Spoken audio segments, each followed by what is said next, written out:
ये कहानी सुंदरग्राम नाम के एक छोटे से गांव की है, जहां माधव नाम का एक बूढ़ा आदमी अपनी बेटी लीला के साथ एक छोटे से घर में रहता था।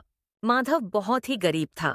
वो जंगल से लकड़ियां काट कर लाता और उन्हीं लकड़ियों को बाजार में बेचकर कुछ पैसे कमाता था और उन्हीं पैसों से माधव के घर का गुजारा चलता था। माधव की उम्र अब काफी हो चुकी थी। अब उसके शरीर में इतनी जान नहीं बची थी कि वो जंगल जाकर लकड़ियां काट सके, परंतु उसे ये सब अपने बेटी लीला के लिए करना पड़ता था, क्योंकि लीला की अब शादी की उम्र हो चुकी थी। लीला बहुत ही सुंदर और होनहार थी। लीला पिता की मदद करने के लिए घर में आस पड़ोस के लोगों के लिए सिलाई बुनाई का काम कर दिया करती थी, जिससे उसकी भी थोड़ी बहुत कमाई हो जाती थी। एक दिन इसी तरह माधव अपने घर से जंगल लकड़ियां काटने जाने वाला होता है। तभी उसे लीला रोक लेती है और कहती है। पिताजी, मैंने आपसे कितनी बार कहा है कि अब आपके शरीर में इतनी जान नहीं है कि आप इतनी दूर जंगल में जाकर लकड़ी काट सके। अब आपको आराम की जरूरत है। आप घर पर रहकर आराम करिए। लीला बेटी, मैं घर पर आराम कैसे कर सकता हूँ? अगर मैं ही आराम करने लगूंगा तो हमारे घर का खर्च कैसे चलेगा?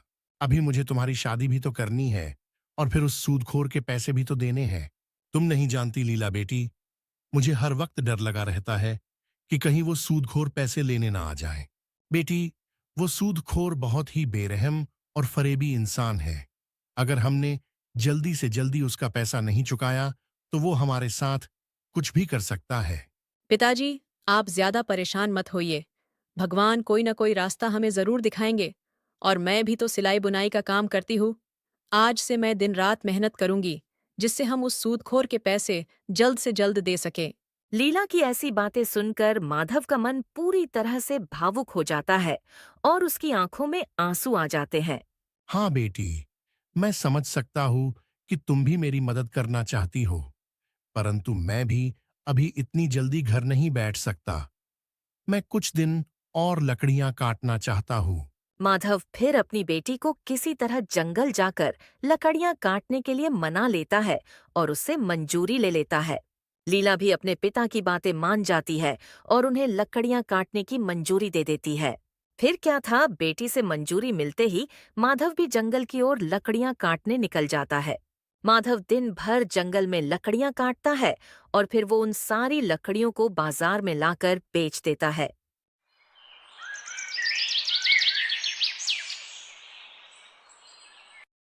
लकड़ियां बेचने के बाद माधव जब शाम को अपने घर आता है तो लीला उसे खाना देती है और उसके पास बैठकर बोलती है।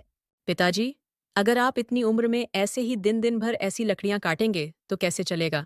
बेटी, इसके अलावा मैं कर भी क्या सकता हूँ? मुझे और आता भी तो नहीं है कुछ, और हमें उस सूदखोर के पैसे भी तो लौटाने हैं। पिताजी, आप एक काम क्यों नहीं करते हो? आप अपने किसी जान पहचान वाले से थोड़े पैसे उधार लेकर उस सूदखोर के पैसे लौटा क्यों नहीं देते हो? बेटी, बुरे वक्त में कोई रिश्तेदार या अपने कभी काम नहीं आते हैं। सारे रिश्तेदार अपने मुंह मोड़ लेते हैं, और वैसे भी मेरे सारे रिश्तेदार खुद ही गरीब हैं। वो तो खुद अपना गुजारा ही बहुत मुश्किल से कर पाते हैं। मेरा कोई दोस्त या रिश्तेदार इतना अमीर नहीं है जो मुसीबत में मेरी मदद कर सके। लेकिन पिताजी, हमें कैसे भी करके उस सूदखोर के पैसों का इंतजाम करना ही होगा। वो कल अपने पैसे लेने आएगा, और अगर हमने कल उसे पैसे नहीं दिए तो पता नहीं वो हमारे साथ कैसा सलूक करेगा। माधव अपने गरीबी के कारण बहुत ही लाचार था। उसे समझ में नहीं आ रहा था कि वो सूदखोर से अपना पीछा कैसे छुड़ाए।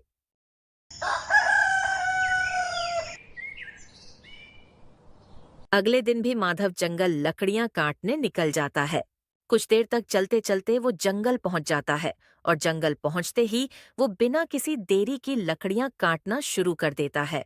कुछ देर तक जब बूढ़ा माधव जंगल में लकड़ियां काट रहा था, तभी वहां एक अनजान व्यक्ति आ जाता है और माधव के हाथ में कुल्हाड़ी देखकर वो माधव से कहता है। तुम्हारे हाथ में कुल्हाड़ी देखकर लगता है कि तुम एक लकड़हारे हो।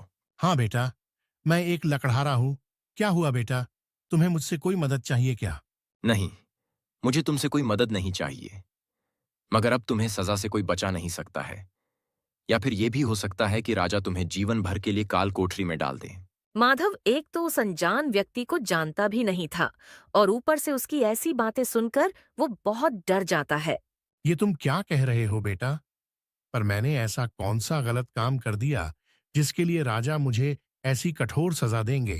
क्या तुम नहीं जानते? राजा ने पेड़ काटने पर रोक लगाई हुई है। अगर कोई भी पेड़ काटता हुआ पकड़ा गया तो राजा उसे कठोर से कठोर सजा देंगे। और अब तुम्हें मेरे साथ राजा के यहाँ चलना होगा। बेटा, अगर मैं लकड़ियां नहीं काटूंगा तो मेरे घर का गुजारा कैसे होगा? देखो, अगर तुम चाहते हो कि राजा तुम्हें सजा ना दे और तुम्हारे घर का गुजारा चलता रहे तो तुम्हें मुझे पैसे देने होंगे। तभी मैं तुम्हारे बारे में राजा को कुछ भी नहीं बताऊंगा। अनजान व्यक्ति की बातें सुनकर माधव की आंखों में आंसू आ जाते हैं, जिन्हें देखकर गोपाल कहता है। अब तुम रो क्यों रहे हो? रोने धोने से काम नहीं चलेगा। पैसे से काम चलेगा, सिर्फ पैसे से। अगर तुम चाहते हो कि राजा तुम्हें सजा ना दे तो तुम्हें पैसे तो देने ही होंगे। बेटा, पैसे तो मेरे पास नहीं है। अगर तुम चाहते हो तो मुझे राजा के पास ले जा सकते हो। क्या तुम्हें सजा से डर नहीं लगता, जो तुम थोड़े पैसों के लिए अपनी जान जोखिम में डाल रहे हो? माधव अपनी सारी बातें उस अनजान व्यक्ति को बताता है। बेटा, मेरे घर में मेरी एक बेटी भी है और मुझे उसकी शादी भी करवानी है, और उससे पहले मुझे एक सूदखोर के पैसे भी देने हैं। अगर मैंने उस सूदखोर के पैसे नहीं दिए तो वो सूदखोर मेरी जान भी ले सकता है। अब तुम ही बताओ बेटा, मैं क्या करूं? बेचारे माधव की ऐसी बातें सुनकर गोपाल कहता है। देखो, वैसे तो मैं किसी पर भी दया नहीं करता हूं, लेकिन तुम बूढ़े हो और तुम्हारी एक बेटी भी है जिसकी तुम्हें शादी भी करनी है। देखो बाबा, मैंने आज तक अपनी जिंदगी में कोई अच्छा काम नहीं किया है, लेकिन हाँ, आज जरूर करूंगा। क्या पता इस नेक काम से भगवान मुझसे खुश हो जाए और मेरी सारी गलतियों को माफ कर दे। फिर क्या था, गोपाल माधव को सोने के सिक्कों से भरी एक पोटली निकाल कर दे देता है और माधव से कहता है। इस पोटली में सोने के सिक्के हैं, जिनमें से कुछ सिक्कों को तुम उस सूदखोर को दे देना और बचे हुए सिक्कों से तुम अपने बेटी की शादी करवा देना। अब तुम यहां से चले जाओ, वरना किसी और ने तुम्हें यहां देख लिया तो फिर से तुम मुसीबत में आ जाओगे। बूढ़ा माधव गोपाल से इतनी बड़ी मदद मिलने के बाद उसे बहुत आशीर्वाद देता है और फिर वहां से वो खुशी खुशी अपने घर की ओर निकल जाता है। कड़ी धूप होने के कारण चलते चलते माधव को रास्ते में चक्कर आने लगता है, इसलिए माधव आराम करने के लिए एक पेड़ की छांव में बैठ जाता है। देखते देखते कुछ समय में माधव की आंख लग जाती है और वो वहीं सो जाता है। माधव जब सो रहा होता है तभी वहां एक चोर आ जाता है। चोर जब माधव के पास पहुंचा तो उसने देखा बूढ़े माधव के पास एक पोटली है, तो वो तुरंत उसके पास से वो पोटली चुराकर वहां से निकल जाता है। थोड़ी दूर जाने के बाद जब वो चोर पोटली खोलकर देखता है तो वो तो सोने के सिक्कों को देखकर बहुत खुश होता है। अरे वाह, इतने सारे सोने के सिक्के! आज तो मेरी किस्मत चमक गई। अब मेरी पत्नी और बच्चों को भूखा नहीं सोना पड़ेगा। इतने सारे सिक्कों से तो मेरा सालों का गुजारा हो जाएगा। इतना कहकर चोर अपने घर की ओर निकल पड़ता है।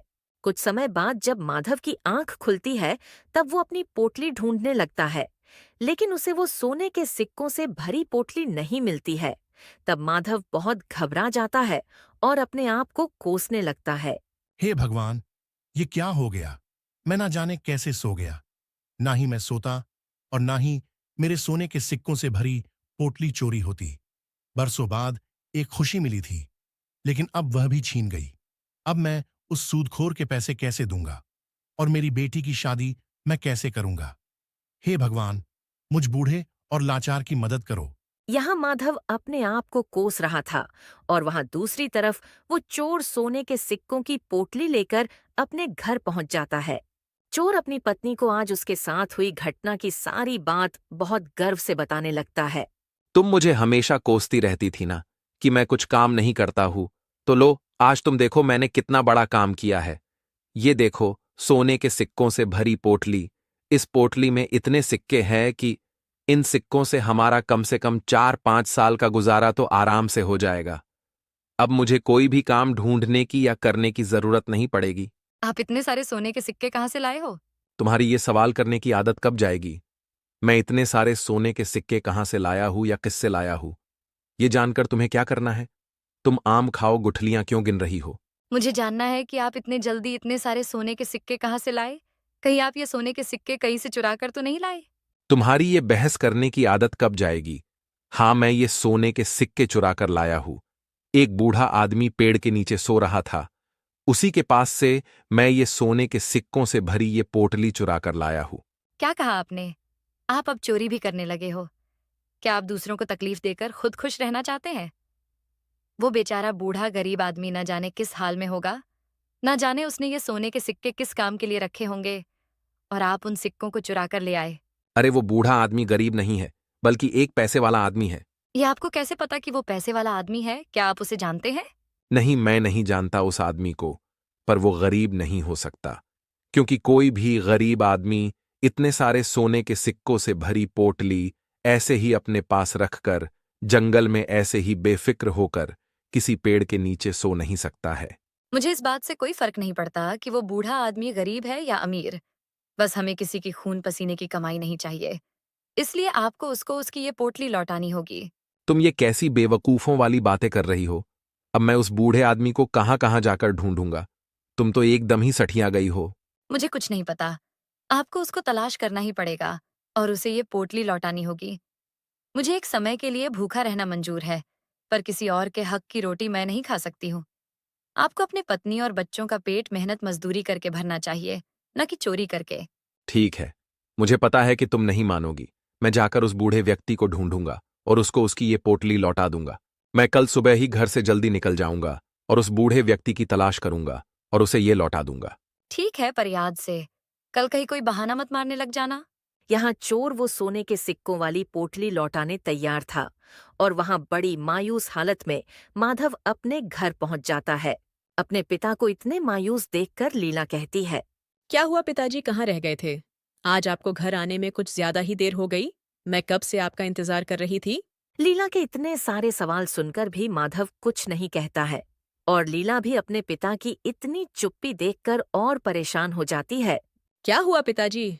कुछ तो बोलिए, क्या हुआ है? कुछ बोलते क्यों नहीं? जंगल में कुछ हुआ है क्या आपके साथ? अब लीला को इतने परेशान होते देख माधव बोलना शुरू करता है। माधव आज की जंगल वाली पूरी कहानी लीला को बता देता है। जब माधव लीला को सारी बात बता रहा होता है, इसी बीच वो सूदखोर अपने पैसे लेने माधव के घर पहुंच जाता है। सूदखोर को देखकर माधव और लीला दोनों बहुत घबरा जाते हैं। माधव, तूने आज मेरे पैसे देने का वादा किया था। चल अब जल्दी से मुझे मेरे पैसे दे। माधव सूदखोर को देखकर डरा हुआ तो था, पर किसी तरह डरते डरते उसने सूदखोर से कहा, हाँ सेठ जी, मैंने आपके पैसों का इंतजाम कर लिया था, पर आज जंगल में किसी ने मेरे सोने के सिक्कों की पोटली को चुरा लिया। माधव से सोने के सिक्कों की बात सुनकर सूदखोर उसे चिल्लाने लगता है। तूने मुझे बेवकूफ समझाया क्या कि तू मुझसे झूठ बोलेगा और मैं तेरी ये फालतू की बातें मान लूंगा? अरे तेरे जैसे मुझे 50 मिलते हैं झूठ बोलने वाले। अब जल्दी से मुझे मेरे पैसे दे दें और मेरा समय मत बर्बाद कर। नहीं सेठ जी, मैं झूठ नहीं बोल रहा हूँ, मेरा विश्वास कीजिए, किसी ने मेरे सोने के सिक्कों से भरी पोटली चुरा ली है। अच्छा, तो तेरे पास वो सोने के सिक्कों से भरी पोटली कहाँ से आई थी? जरा मुझे भी तो पता चले। आखिर तू बुढ़ापे में ऐसा क्या करता है जो तुझे सोने के सिक्कों से भरी पोटली मिल गई? माधव सूदखोर की इतनी कड़वी कड़वी बातें सुनकर भी चुप रहता है। वो सूदखोर की बातों का कोई जवाब नहीं देता है और उसे इतना चुप देखकर सूदखोर कहता है, अब चुप क्यों है, कुछ बोलता क्यों नहीं है? कि तेरे पास वो सोने के सिक्कों से भरी पोटली कहाँ से आई थी? तुझे बुढ़ापे में झूठ बोलते शर्म नहीं आ रही है? तू ऐसे नहीं मानेगा। तू एक काम कर, मेरे साथ राजा के पास चल, अब वही तेरा फैसला करेंगे। सूदखोर माधव को अपने साथ राजा के पास ले जाने लगता है। रास्ते में जब कुछ लोग सूदखोर को देखते हैं तो वो आपस में बातें करने लगते हैं। देखो भाई, ये सूदखोर बेचारे बूढ़े माधव चाचा को राजा के पास लेकर जा रहा है। देखना भाई, जितना ये गरीब लोगों को परेशान कर रहा है, भगवान भी इसे उससे ज्यादा तड़पाएंगे। सही कहा भाई, पर अब पता नहीं राजा बेचारे माधव चाचा को कौन सी सजा सुनाएंगे, क्योंकि ये अत्याचारी सूदखोर अपने पैसों के लिए किसी को भी बुरी से बुरी सजा दिलवा सकता है। कुछ देर बाद सूदखोर माधव को अपने साथ लेकर राजा के दरबार में पहुंच जाता है और पहुंचते ही राजा से कहता है, महाराज, इस माधव ने मुझसे पैसे लिए थे और अब मुझे पैसे नहीं दे रहा है और ऊपर से मुझसे झूठ बोल रहा है कि कोई इसके सोने के सिक्कों की पोटली चुरा कर ली गया है। सूदखोर की पूरी बात सुनने के बाद राजा बोला, तो तुम ऐसे आदमी को पैसे देते क्यों हो जो तुम्हारे पैसे तुम्हें चुका ही ना सके? लेकिन महाराज, ये मेरे सामने आकर रो रहा था, इसलिए मैंने इस पर तरस खाकर इसे पैसे दे दिए। नहीं तो मैं ऐसे लोगों को कर्ज कहाँ देता हूँ जो कर्ज लौटा ना सके। सूदखोर की बातें सुनने के बाद राजा अपना फैसला सुनाता है। यहाँ के नियम के अनुसार जो व्यक्ति समय से कर्ज नहीं चुका पाता है, उसके पूरे परिवार को कर्ज देने वाले की गुलामी करनी पड़ती है जब तक वो अपना पूरा कर्ज ना चुका ले। लेकिन मैं बूढ़े माधव के उम्र का लिहाज करके हुए उसे 1 दिन का समय और देता हूं। अगर माधव तुमने 1 दिन में इसका पैसा वापस नहीं किया तो तुम्हें उसकी गुलामी करनी होगी। राजा की बात सुनते ही माधव तो डर से कांपने लगा। अब उसे और उसकी बेटी को सूदखोर की गुलामी करनी पड़ेगी। फिर क्या था, राजा का फैसला सुनने के बाद सूदखोर और माधव के घर पर वापस आ जाते हैं। माधव, जब तू मेरे पैसे 2 साल में नहीं लौटा पाया, अब 1 दिन में कैसे लौटा देगा? तू एक काम कर, अपनी इस खूबसूरत बेटी की शादी मुझसे कर दे। तेरी बेटी मेरे साथ राज करेगी और मैं तेरे साथ भी अच्छा व्यवहार करूंगा, और मैं तेरा कर्जा भी पूरा माफ कर दूंगा। बोल, मंजूर है तुझे मेरा ये प्रस्ताव? कराएगा अपनी बेटी की शादी मुझसे? सूदखोर की ये बात सुनकर लीला आग बबूला हो जाती है और सूदखोर से कहती है, मैं तेरे जैसे इंसान से कभी शादी नहीं करूंगी। तू इंसान नहीं, शैतान है जो इंसानों पर जुल्म करता है। तो ठीक है, फिर मैं भी देखता हूं कि तुम लोग मेरे पैसे कैसे चुका पाते हो, और मैं तेरे बूढ़े बाप से इतना काम करवाऊंगा कि उसकी आत्मा भी कांप जाएगी। अब मैं चलता हूं और कल आऊंगा अपने पैसे लेने। फिर क्या सूदखोर माधव और उसके बेटी लीला को धमकाकर वहां से निकल जाता है। सूदखोर के जाने के बाद लीला अपने पिता माधव से कहती है, पिताजी, हम 1 दिन में इस मनहूस के पैसे कैसे चुकाएंगे? अगर हम 1 दिन में इसका कर्ज नहीं चुका पाएंगे तो वो मनहूस हम पर बहुत अत्याचार करेगा। पिताजी, मैं आप पर अत्याचार होते हुए नहीं देख पाऊंगी। इस लालची ने बहुत लोगों को लूटा है। किसी का घर छीन लिया है तो किसी की जमीन छीन ली। पिताजी, अगर आपकी मर्जी हो तो मैं इस सूदखोर से शादी कर लेती हूँ, नहीं तो वो आप पर बहुत अत्याचार करेगा। नहीं बेटी, तुम इस लालची और अत्याचारी से कभी शादी मत करना। अगर हमारे किस्मत में उसकी गुलामी करनी लिखी है तो हम उससे भाग नहीं सकते हैं। लेकिन पिताजी, वो सूदखोर बहुत बेरहम है। उसको किसी पर दया नहीं आती है। वो आपके उम्र का भी लिहाज नहीं करेगा। बेटी, भगवान जरूर कोई रास्ता दिखाएंगे और किसी न किसी तरह ये कठिन समय भी निकल जाएगा। किसी तरह अपने बातों से माधव अपनी बेटी को दिलासा देने की कोशिश करता है ताकि वो डर के उस सूदखोर से शादी न कर ले।